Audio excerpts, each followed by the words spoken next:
Las campanas de alarma resonaban en los campos de Burkina Faso. El cielo se oscurecía no por la noche, sino por nubes de langostas y orugas que devoraban el sorgo y el mijo en cuestión de horas. Para miles de familias campesinas, meses de sudor desaparecían como si el viento se los tragara. En los mercados se respiraba angustia, los precios subían, los pesticidas llegaban tarde y demasiado caros, y la ayuda internacional se movía con la lentitud de la burocracia. En ese paisaje de miedo y resignación, una voz se levantó, fuerte, inesperada. Era el capitán Ibrahim Traoré. Frente a las cámaras y a su propio parlamento, anunció lo impensable. Burkina Faso liberaría 1 millón de gallinas para combatir las plagas.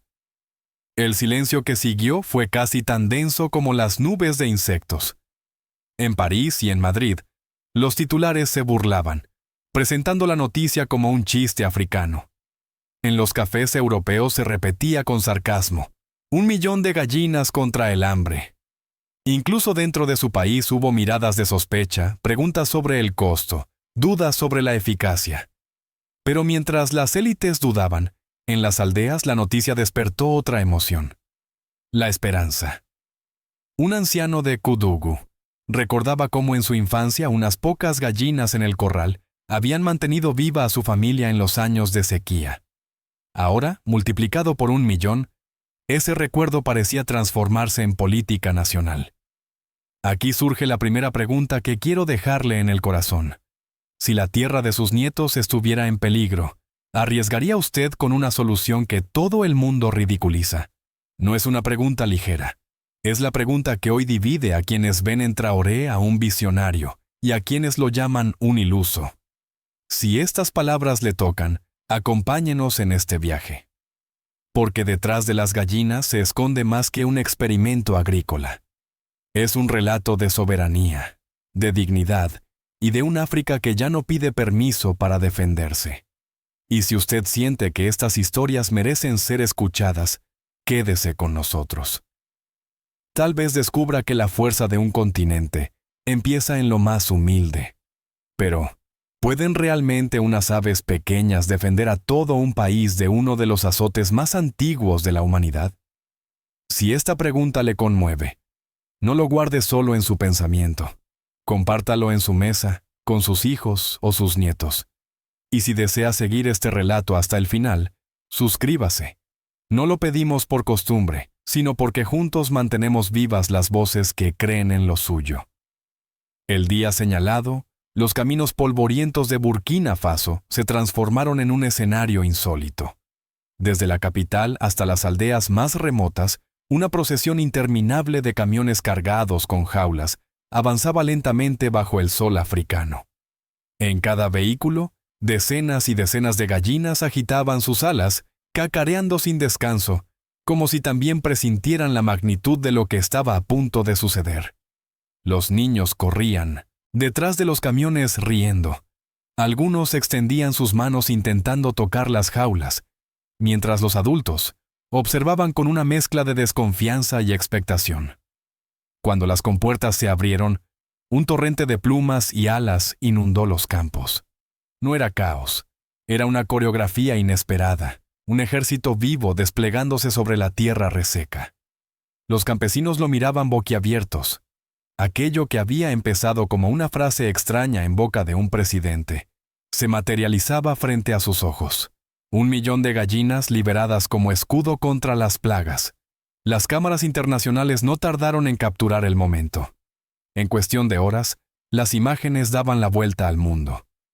En redacciones de Europa y Norteamérica abundaban los titulares sarcásticos: el país que soltó gallinas en lugar de pesticidas. Memes y caricaturas inundaban las redes sociales. En París, un periódico se permitió el titular: Burkina Faso se va con las gallinas. En Madrid, columnistas hablaban de populismo teatral, pero en las aldeas, la percepción era otra. Allí donde la sequía y las plagas habían condenado a generaciones enteras al hambre, cada ave representaba no solo una herramienta agrícola, sino también un trozo de esperanza. Un anciano agricultor de Koudougou, con la voz quebrada por los años, lo resumió ante un micrófono local. Cuando era niño, mi madre salvó a nuestra familia con apenas unas gallinas. Hoy siento que Traoré nos devuelve aquella dignidad perdida. Los primeros datos no tardaron en llegar. En regiones como Bobo-Dioulasso y Caya, donde los enjambres habían oscurecido el cielo la temporada anterior, los informes indicaban una reducción de hasta el 40% en los daños a los cultivos. Los agricultores lo confirmaban. Los bordes de sus parcelas se mantenían más limpios, menos devorados por insectos. Las gallinas rondaban sin descanso, devorando langostas, orugas y gusanos que antes se multiplicaban sin control. El impacto económico fue inmediato. En los mercados rurales, la oferta de huevos aumentó de manera notable. Los precios, que en épocas de escasez solían dispararse, comenzaron a estabilizarse. Para una madre de Ouajiguya, cada huevo extra significaba proteína para sus hijos, y al vender algunos, unas monedas con las que comprar medicinas para su padre enfermo. Historias como la suya se multiplicaban. Mujeres que podían invertir en utensilios de cocina, hombres que reparaban sus herramientas, ancianos que pagaban consultas médicas gracias a la pequeña economía que nacía alrededor de las aves. La oposición política, sin embargo, no tardó en reaccionar. Acusaron a Traoré de despilfarrar dinero público, de buscar espectáculo en lugar de soluciones serias. Lo llamaron circo caro. Pero sus críticas se estrellaban contra una realidad visible.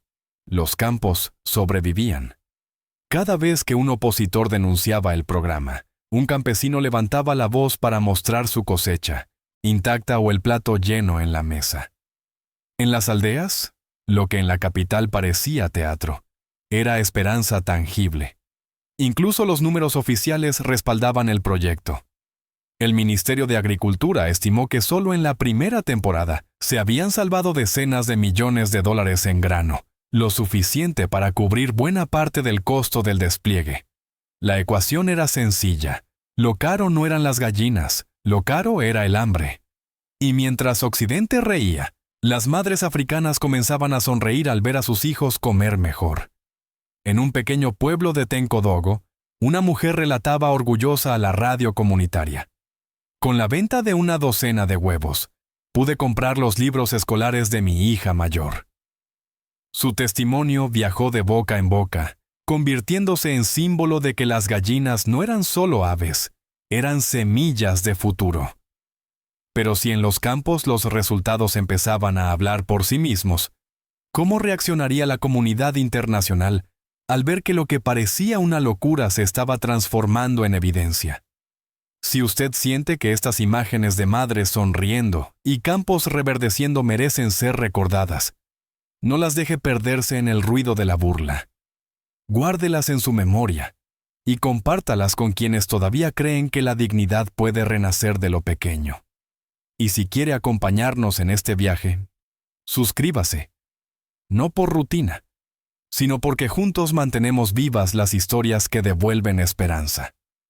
Las semanas siguientes al despliegue de las aves fueron un torbellino de imágenes, debates y emociones. Las primeras grabaciones llegadas desde los campos se viralizaron a una velocidad inusitada. Niños persiguiendo gallinas entre las hileras de maíz, campesinos aplaudiendo mientras los insectos desaparecían de los bordes de las parcelas, funcionarios locales supervisando la liberación como si de un desfile se tratara. En contraste, en Europa y Norteamérica los estudios de televisión se llenaban de comentaristas que no podían reprimir la risa. Un presentador en Londres calificó el plan como la comedia agrícola del año. En Madrid, un columnista escribió con ironía: mientras el mundo invierte en drones y pesticidas de última generación, Burkina Faso saca a pasear gallinas. Las redes sociales multiplicaban los memes. Fotomontajes de gallinas con cascos militares, caricaturas de Traoré cabalgando sobre un gallo. Pero mientras el ruido mediático crecía, en el terreno ocurría algo imposible de ridiculizar.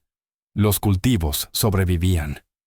Los informes técnicos, elaborados por brigadas de jóvenes voluntarios y confirmados por agrónomos locales, hablaban de reducciones notables en el avance de plagas. En zonas donde la temporada anterior las langostas habían oscurecido el cielo, ahora el aire se sentía más limpio, más silencioso.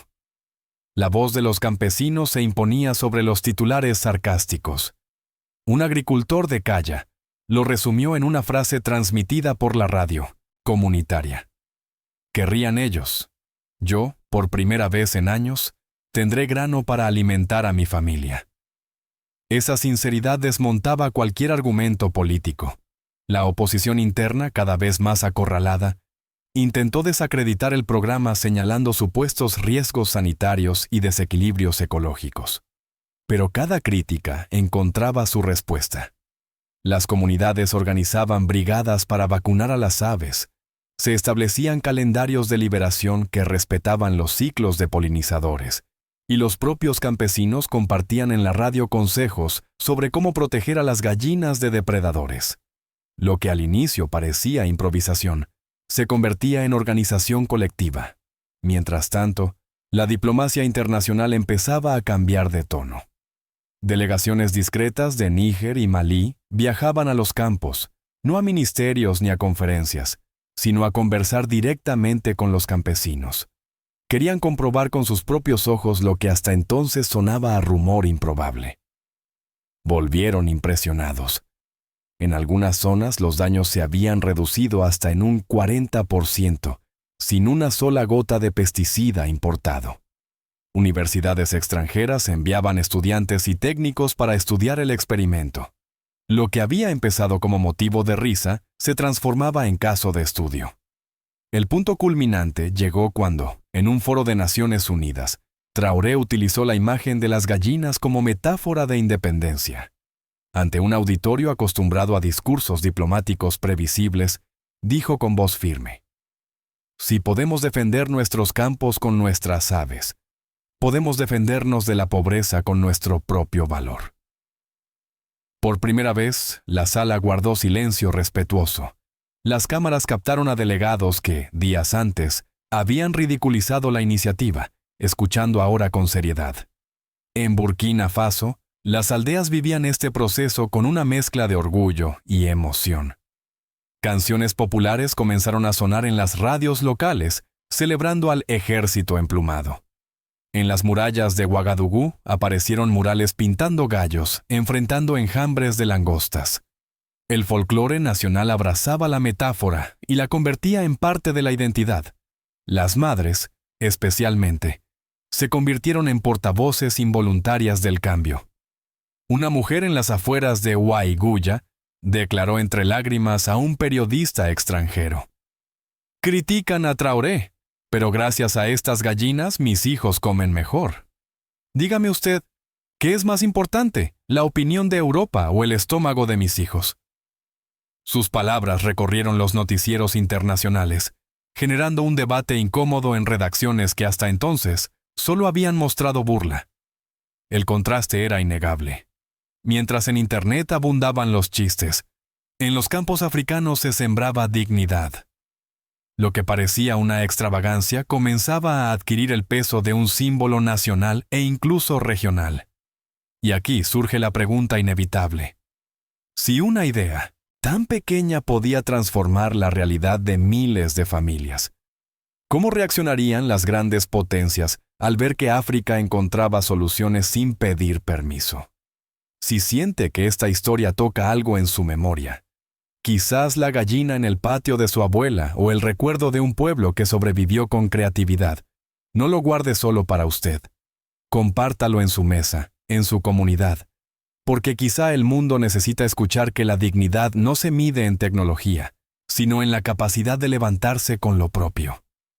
Y si desea seguir explorando estas voces que devuelven esperanza, suscríbase, no como un gesto automático, sino como una manera de mantener viva la memoria de quienes todavía creen en lo suyo.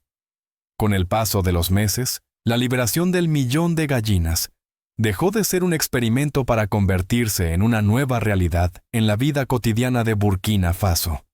Los efectos se multiplicaban en todos los niveles: en la mesa de las familias, en los mercados locales, en la política nacional y en la propia autoestima de un pueblo que durante décadas había vivido bajo la sombra de la dependencia externa. En los mercados rurales, la abundancia de huevos empezó a estabilizar los precios. Allí donde antes el cartón se volvía un lujo inalcanzable en épocas de escasez, ahora se encontraba con mayor facilidad. Para muchas madres, cada huevo representaba no solo proteína para los hijos, sino también una pequeña moneda que, sumada día tras día, abría oportunidades. Una mujer en Tencodogo contó a la emisora local cómo, gracias a la venta de docenas de huevos, pudo comprar los libros escolares de su hija mayor. Su voz, sencilla y emocionada, se convirtió en símbolo de un cambio palpable. La medida también transformó la vida de los ancianos. En las afueras de Waiguya, un hombre de más de 70 años confesaba que, por primera vez en mucho tiempo, ya no dependía de la caridad internacional para acceder a proteína. «Estas gallinas nos devolvieron la dignidad», dijo con una sonrisa cansada pero orgullosa. Esa frase, repetida en radios comunitarias, caló hondo. La dignidad era más valiosa que cualquier cifra en un informe. Uno de los aspectos más audaces del plan fue reservar el 30% de las aves a hogares encabezados por mujeres. Durante generaciones, ellas habían cargado con la doble responsabilidad de alimentar y sostener a las familias, pero rara vez habían sido reconocidas. Con el acceso directo a las aves, se convirtieron en protagonistas de la economía rural. Sus ingresos propios les daban voz en las decisiones del hogar y de la comunidad. Muchas comenzaron a organizar pequeños talleres para fabricar comederos artesanales o criar polluelos. El impacto social fue inmediato. Las mujeres, antes relegadas a un segundo plano, ahora se erguían como pilares de la nueva economía campesina. Los jóvenes, por su parte, encontraron una razón para quedarse. Muchos que antes migraban a las ciudades en 1900 en busca de oportunidades, comenzaron a ver futuro en su propia tierra. Se organizaron cooperativas para comercializar huevos y carne, surgieron pequeños negocios de alimentación y hasta ferias locales, donde los jóvenes mostraban sus aves como trofeos de orgullo comunitario. En la arena política, la oposición enfrentaba una paradoja dolorosa. Criticar el programa significaba enfrentarse a las madres que alimentaban mejor a sus hijos, a los campesinos que por fin salvaban sus cosechas, a los ancianos que podían pagar consultas médicas. Cada ataque se volvía en su contra. El propio Traoré supo capitalizar esa narrativa. No dejó el programa en manos de ministerios centralizados, sino que impulsó a los consejos locales a gestionarlo. De esa manera, cada comunidad sentía que la decisión le pertenecía, que no era una orden impuesta desde arriba, sino un proyecto nacido de ellos mismos. La política, inevitablemente, se impregnó de este nuevo clima. En las calles de Ouagadougou comenzaron a aparecer murales con gallos enfrentando enjambres de langostas. En las radios sonaban canciones populares que celebraban al ejército emplumado. Lo que un día fue motivo de burla, ahora se convertía en columna vertebral del orgullo nacional. El Ministerio de Agricultura estimó que en el primer año se habían salvado decenas de millones de dólares en grano. Esa cifra era suficiente para amortizar la inversión inicial, cerrando la boca de quienes denunciaban despilfarro. Además, la estabilidad en los precios internos de alimentos básicos redujo tensiones sociales que en años anteriores habían estallado en protestas. Con estómagos más llenos y campos más verdes, Traoré pudo impulsar reformas que antes parecían imposibles. Subsidios para producir alimento avícola con granos locales, formación veterinaria en aldeas sin médicos, e incluso programas híbridos que combinaban aves con tecnologías sencillas, como sensores de bajo costo. Lo que nació como una medida agrícola se había transformado en una doctrina política. Soluciones africanas para problemas africanos. Y lo más importante, el pueblo lo sentía como propio. Pero si en Burkina Faso la estrategia fortalecía la economía, la sociedad y la legitimidad política, ¿cómo reaccionarían las potencias extranjeras al ver que un pequeño país del Sahel se atrevía a desafiar las lógicas tradicionales de dependencia? Si estas historias de madres que educan a sus hijos de jóvenes que encuentran un futuro en su tierra, y de ancianos que recuperan dignidad le conmueven. No las deje caer en el olvido. Compártalas con quienes creen que la esperanza está perdida. Y si quiere seguir acompañando estas voces que transforman la miseria en orgullo, suscríbase, no como un acto mecánico, sino como una forma de mantener viva la memoria de un pueblo que aprendió a levantarse con lo suyo. Mientras los campos de Burkina Faso reverdecían, el eco de la revolución de las gallinas alcanzaba las salas de conferencias más lejanas. En la Comunidad Económica de Estados de África Occidental, el caso se discutía no como anécdota, sino como modelo de soberanía alimentaria. Delegaciones de Níger, Malí y Chad enviaban técnicos a observar el experimento en persona, caminando junto a campesinos, midiendo cosechas, tomando notas. Lo que al principio parecía un rumor excéntrico se convertía en tema serio de debate. ¿Podría África crear su propio escudo agrícola sin pesticidas importados ni préstamos internacionales? En Naciones Unidas, la imagen de un país pobre defendiendo sus campos con sus propias aves impactó a diplomáticos acostumbrados a discursos de súplica. Cuando Traoré declaró con firmeza: "No esperamos pesticidas de París ni préstamos del FMI. Usamos nuestras aves, nuestras manos, nuestro valor", la sala, que en otro tiempo habría reaccionado con sonrisas, guardó silencio respetuoso. El mensaje era claro. Burkina Faso no pedía, exigía igualdad. En España y en Europa, las implicaciones eran profundas. Para algunos medios, aquello seguía siendo un gesto pintoresco. Pero en los círculos de seguridad alimentaria, la pregunta era incómoda. Si un país africano podía garantizar parte de su soberanía con recursos propios, ¿qué significaba eso para un continente que dependía de cadenas globales cada vez más frágiles? En artículos discretos se comenzó a hablar de la lección africana. Para la diáspora africana en España, las noticias tenían un eco especial.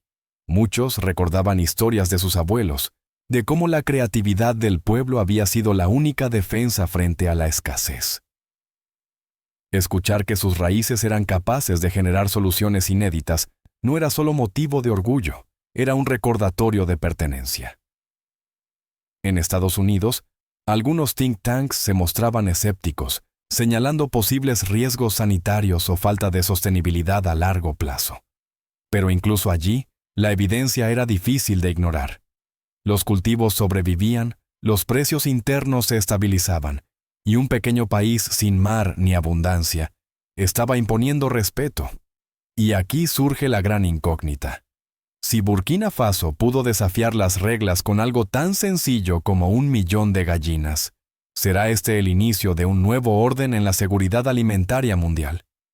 Si esta pregunta le hace reflexionar, no la guarde para usted. Compártala con quienes creen que la innovación solo nace en el norte. Y si quiere seguir escuchando cómo África convierte lo pequeño en grande, suscríbase. No por rutina, sino porque juntos mantenemos vivas las historias que cambian nuestra manera de ver el mundo. Al mirar hacia atrás, resulta casi increíble pensar que todo comenzó con una idea que muchos calificaron de absurda. 1 millón de gallinas contra las plagas parecía más un chiste que una política de Estado. Y sin embargo, los hechos hablaron. Las pérdidas de grano se redujeron a la mitad. La malnutrición infantil descendió de manera visible y la economía rural cobró un nuevo aliento. Lo que al principio fue teatro para algunos, se convirtió en la columna vertebral de un orgullo nacional. Las murallas de Ouagadougou se llenaron de murales de gallos enfrentando enjambres de langostas. En las radios sonaban canciones populares que celebraban a las aves de la dignidad. En los cuentos infantiles, las gallinas dejaron de ser simples animales domésticos para convertirse en defensoras de la soberanía. Burkina Faso, un país pequeño y sin salida al mar, había logrado imponer respeto en foros internacionales, gracias a una decisión que el mundo entero había ridiculizado. Naturalmente, no todo fue perfecto. Hubo brotes sanitarios que exigieron campañas veterinarias, ajustes en los calendarios de liberación para proteger a los polinizadores e inversiones sostenidas en formación agrícola. Pero cada tropiezo fortaleció a las comunidades y a las instituciones, como si cada desafío se convirtiera en un peldaño hacia adelante. Y aquí aparece la pregunta que aún flota en el aire. ¿Es Ibrahim Traoré un visionario que inspira un nuevo modelo africano? ¿O un líder que asumió un riesgo tan alto que mañana podría volverse en su contra? Esa duda mantiene viva la historia, porque no se trata solo de gallinas, se trata de un continente que busca levantarse con sus propios medios, de pueblos que se niegan a repetir la resignación del pasado y de la fe en que lo pequeño, cuando se multiplica, puede salvar a millones. Si este relato le ha tocado el corazón, no lo guarde en silencio. Compártalo en su mesa, en su comunidad, en su parroquia, porque la seguridad de nuestros hijos empieza en la dignidad de nuestros pueblos. Y si usted cree que la justicia y la esperanza merecen ser defendidas, acompáñenos en las próximas historias. Suscríbase.